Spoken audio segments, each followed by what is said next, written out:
April 25, 2023, following an attack in a California prison, the once famous Haime Valdez, aka Money Sign Suede, the rapper with the swagger, was brutally murdered. Here are gang members who were instantly killed in prison.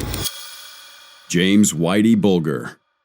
The notorious Boston crime boss James Whitey Bulger is dead, one day after being transferred to a federal prison in West Virginia. For his numerous crimes such as murder, conspiracy to commit murder, and extortion, James Whitey Bulger was initially incarcerated at a Florida jail on September 2014. Little did he know that his scheduled transfer to the Hazleton Penitentiary on October 2018 would change the course of his life for the worst. Born on September 3, 1929 in Boston, Massachusetts, Bulger was one of 6 children in an Irish-American family. Although he was raised in Boston's Irish Catholic South Boston neighborhood, he became involved with the street gang known as the Shamrocks as a young man, starting off by stealing cars and soon escalating to robbing banks. Initially, he was arrested for delinquency as a young teen, but he eventually went on to mastermind a criminal empire of loan sharking, gambling, extortion, drug dealing, and murder. And after being convicted of armed robbery and hijacking, he was sent to the infamous San Francisco prison island, Alcatraz. His criminal career was a bag full of woes, especially to his victims. He was initially said to have attempted to provide weapons to the paramilitary Irish Republican Army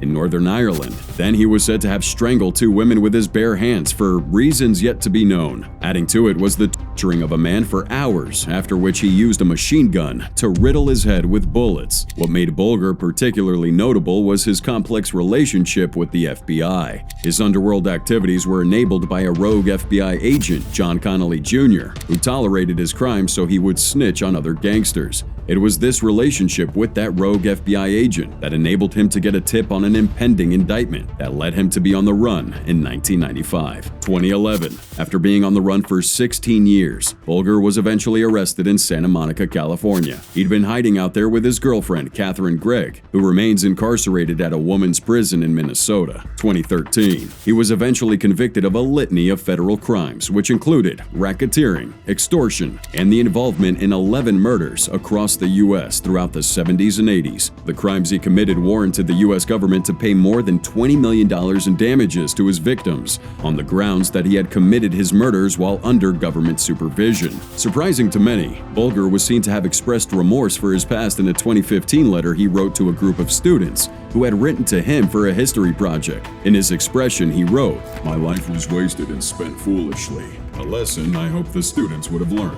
He was initially incarcerated at a Florida institution before he was transferred to the Hazleton Penitentiary in West Virginia on October 30, 2018. It was upon his arrival that very day around 8:30 a.m. that the 89-year-old at that time was found in his cell after being beaten by a fellow inmate with a weapon consisting of a padlock stuffed inside a sock. Gerald Hector Scarpelli.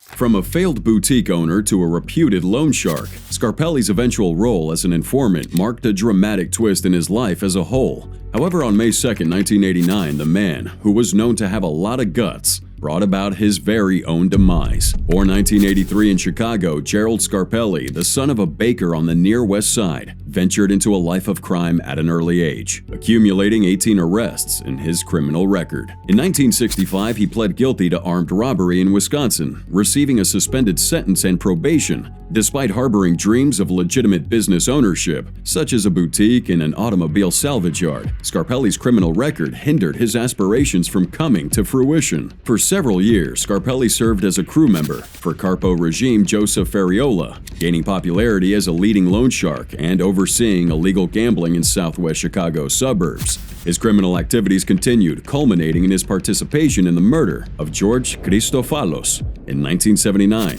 This act, orchestrated by mobster John Borsellini with permission from outfit leadership, aimed to eliminate Christofalos, who obstructed one of Borsellini's rackets. Scarpelli and Borsellini ambushed Christofalos, with Borsellini fatally shooting him. Surprisingly, 2 months later, Borsellini was found dead, making Scarpelli the prime suspect. In another gruesome incident, Scarpelli, alongside Michael Oliver, raided an adult bookstore in Elk Grove Village, during which Oliver was shot. He was buried by Scarpelli and accomplices, only to be discovered much later by law enforcement. The criminal activities didn't stop there. They escalated in 1980 when Scarpelli and 3 others murdered William and Charlotte Dauber. William Dauber, an outfit mobster controlling Southside auto chop shops, had fallen out of favor with the boss, Albert Caesar Tocco. The hit occurred after they stalked the Daubers from the court, opening fire with an M1 carbine and a shotgun on a country road. In 1988, Scarpelli faced arrest once again, but this time it was for a robbery in Michigan City, Indiana. After being confronted with wiretap conversations from James Duke Basile,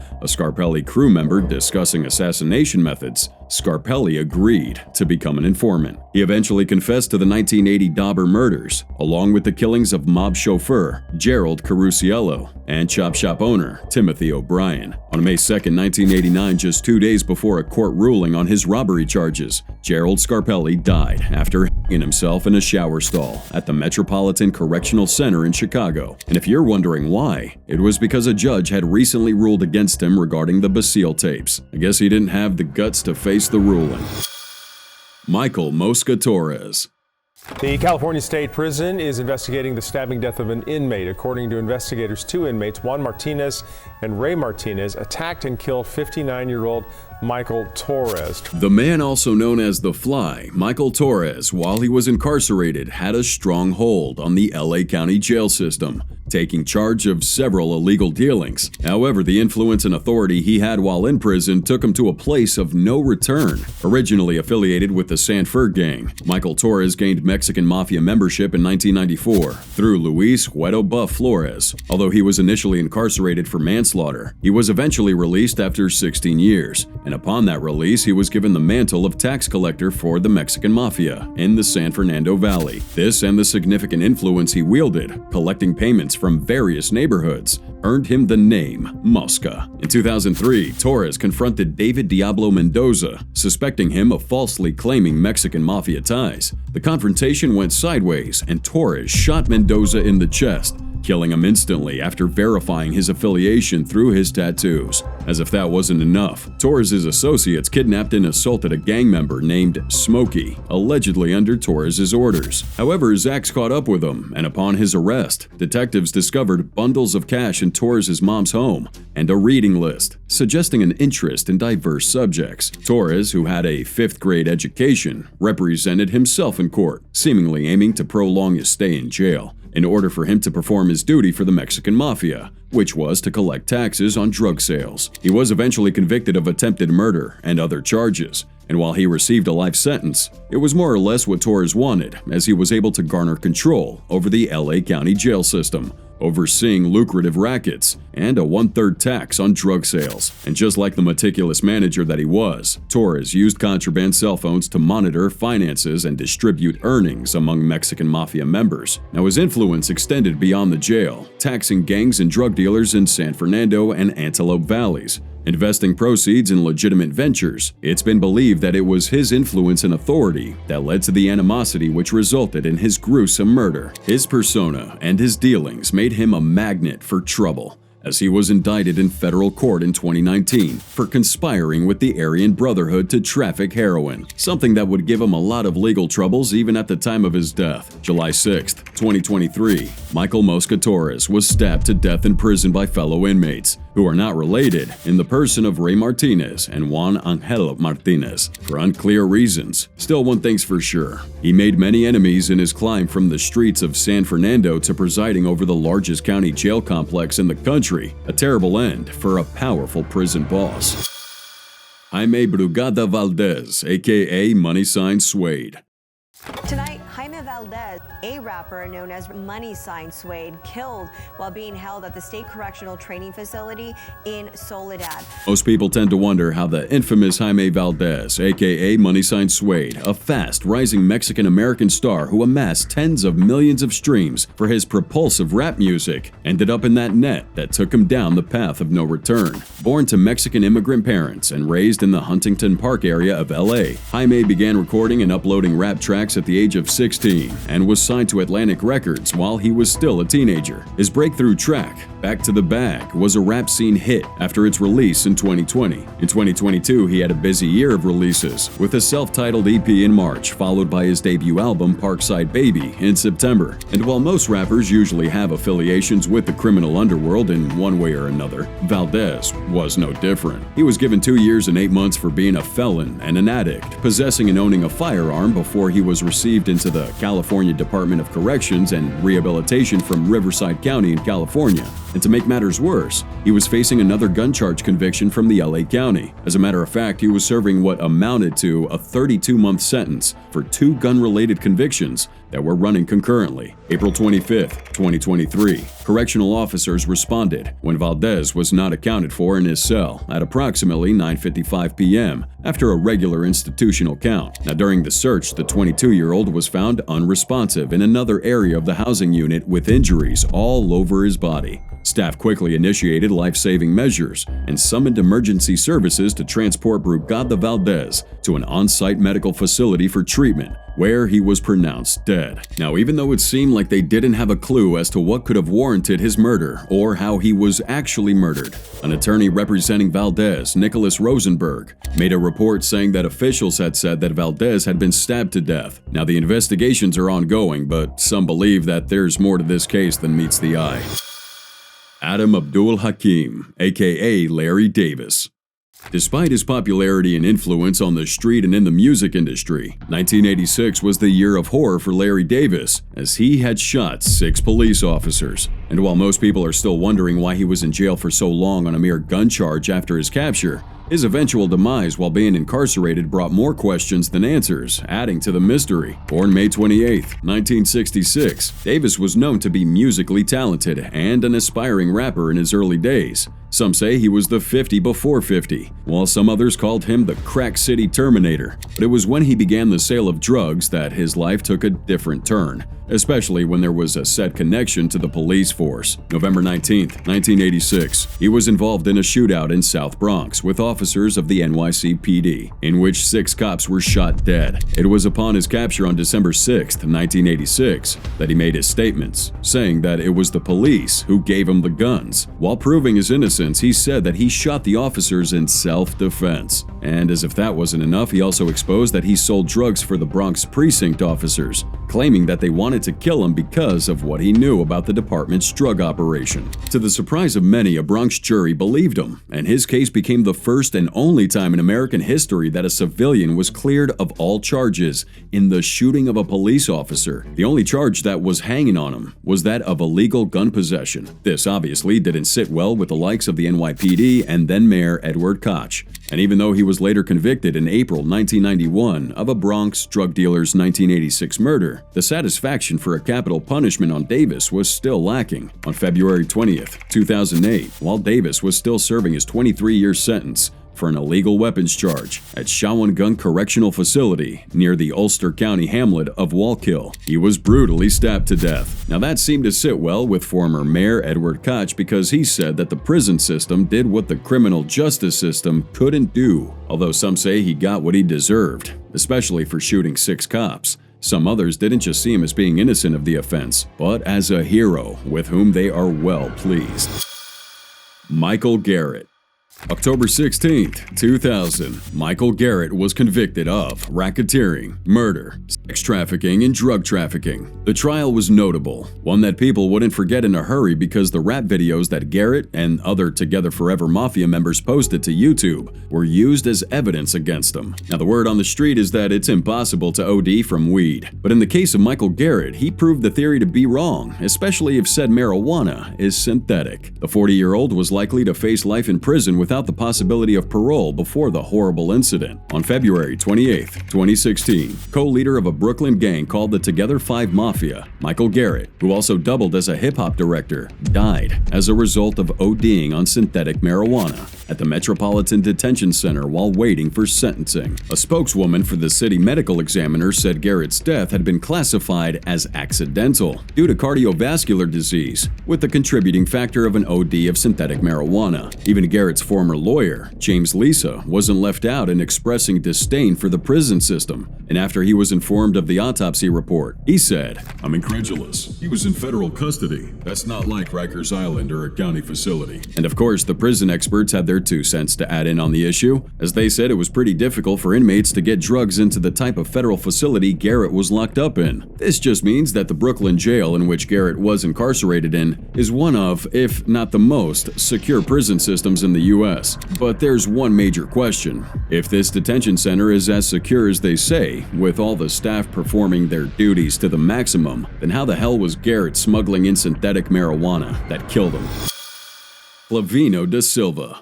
Fans of Dynasty have heard of the Brazilian prisoner walking out of the prison system disguised as his teenage daughter in Brazil. But on August 6, 2019, said prisoner, Lavino Da Silva, was found dead in his cell. Born 1976, Lavino was the leader of the Red Command terrorist group, a powerful criminal organization controlling drug trafficking in parts of Rio de Janeiro, Brazil. With the nickname Shorty, he controlled the entirety of the criminal organization, coupled with the drug market in the largest parts of Rio. After his reign as the notorious leader of said group, Lavino was eventually arrested on the grounds of drug trafficking. He was given a 73-year sentence and was initially incarcerated at the Bangu 3 prison in Rio de Janeiro. On August 3, 2019, Lavino made a daring attempt to escape prison. After his daughter came to visit, he attempted to switch places with her during departure. His tactic included wearing a silicone mask, a long wig, glasses, a bra, and clothing for teenage girls, all in an effort to disguise himself as his daughter to effect his escape.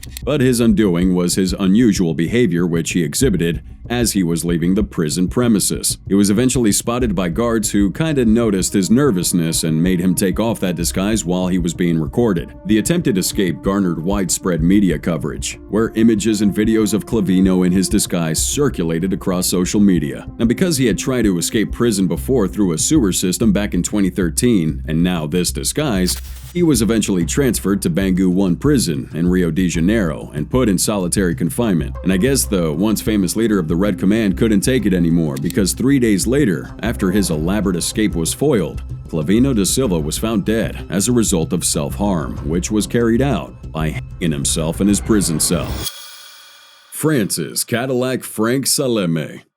The once powerful New England mafia boss, Francis Salem, even after becoming an FBI informant, clung to the life of crime that created the path to his eventual demise. Born August 18, 1933 in Boston, Massachusetts, Francis here was the American mobster with a notorious history in organized crime, becoming associated with the Patriarca crime family, one of the most powerful mafia organizations in New England. His gritty persona gave him an edge, making him rise through the ranks, where he eventually became the boss of the Patriarca family. In the early 90s, back in the 60s and 70s, Salem spearheaded and was practically involved in various criminal activities, including loan sharking, racketeering, and extortion. His ruthlessness and cunning nature was one to be reckoned with. However, his criminal career would take a significant turn when he became a FBI informant in the late 90s. In 1999, Salem saw himself testifying against his former associates, providing crucial information about the inner workings of that mafia. It was his testimony that played a crucial role in the conviction of several high-ranking mob figures,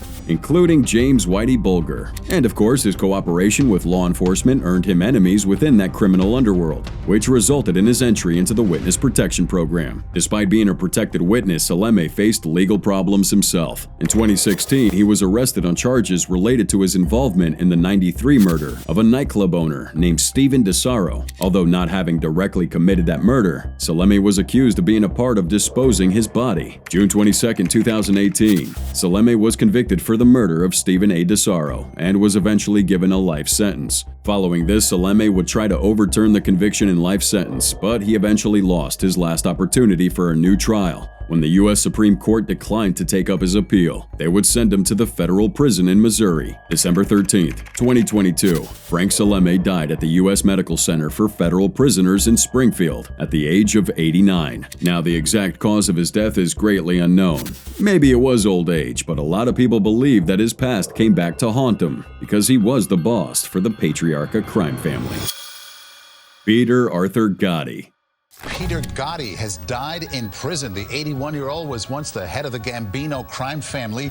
Prosecutors said he was a successor to his younger brother, John. A key figure in the notorious Gambino crime family, Peter Gotti came out from the shadow of his infamous brother, John Gotti, to play a significant role in the world of organized crime. However, he also would meet the cold hands of death in prison. Born February 9, 1939 in Brooklyn, New York, Peter's early years were marked by the harsh realities of his neighborhood and the influence of his criminal sibling. As John ascended the position of boss in the 1980s, Peter would follow suit, benefiting from his brother's position and becoming deeply entrenched in the criminal activities of the Gambino family. The turning point in Peter Gotti's criminal career came with his brother's conviction in 1992 on charges ranging from racketeering to murder. With John now behind bars for life, Peter had stepped into the limelight, assuming a more prominent role within that mafia. Rising to the rank of capo in the Gambino family, he continued to navigate the dangerous world of organized crime. However, Peter's legal troubles had emerged in the early 2000s. In 2003, he would face federal indictment on charges such as loan sharking, extortion, and money laundering. The case alleged that Peter had taken control of the Gambino family's operations during his brother's imprisonment. Subsequently, in 2004, he was convicted on these charges and sentenced to multiple years in prison. Throughout his incarceration, Peter maintained a relatively low profile within the public eye. He faced a lot of challenges, which included his deteriorating health and his legal problems. In 2011, he would appeal his sentence on the grounds of poor health, but his plea for early release was denied. With a criminal history totally linked to the notorious activities of his brother, Peter's life had been intricately woven into the fabric of the Gotti crime family. On February 25, 2021, Peter Gotti died of natural causes at the Federal Correctional Complex in Butner, North Carolina, at the age of 81, making him one of the few gang members to die a natural death while being incarcerated, and marking the end of an era for the Gotti family's criminal legacy. Richard Leonard Klinsky. The devil in human form, orchestrating between 100 to 200 murders in the span of his criminal career. However, while incarcerated, he would get a taste of his own medicine, death. Born April 1935 in Jersey City, New Jersey, Klinsky's early life was stained with abuse and violence. He would talk about his troubled childhood, experiencing physical abuse from his parents. His criminal activities, which included theft and extortion, were known to have its roots in his early years. In the 1950s, Klinsky entered the world of organized crime, working for various families in the New York metropolitan area. His reputation for violence and efficiency caught the attention of some criminal organizations. He later became associated with the De Cavalcante crime family, and later the Gambino crime family, and became popularly known as a hitman. This guy's methods were so sinister that the nickname the Iceman was given to him due to his practice of freezing some of his victims to obscure their time of death. While craving to expand his criminal enterprise, he graduated from theft and extortion to murder, loan sharking, and drug trafficking. This man was intelligent and creative, as he developed a particular taste for using various methods to eliminate his targets,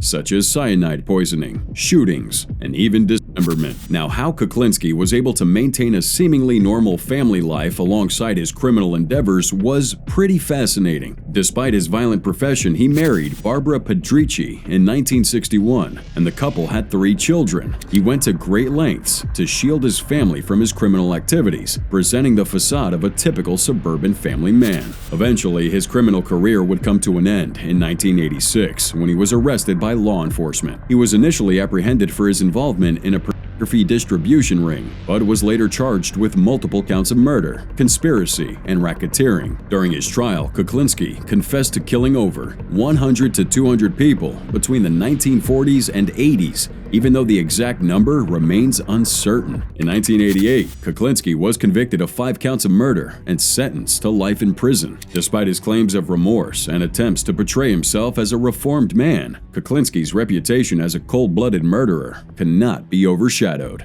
In October 2005, after nearly 18 years in prison, Klinsky was diagnosed with Kawasaki disease. Although he had asked doctors to make sure that they revived him if he developed cardiopulmonary arrest, his former wife, Barbara had signed a do not resuscitate order, and even though they asked her a week before if she wanted to change her mind, she declined. On March 5, 2006, at the age of 70, Richard Klinsky died of cardiac arrest while serving his sentence at the New Jersey State Prison in Trenton. Even though she probably had her reasons, some did believe that Klinsky would have lived longer if Barbara had rescinded her instruction a week before his death. It might be safe to say that she'd killed him.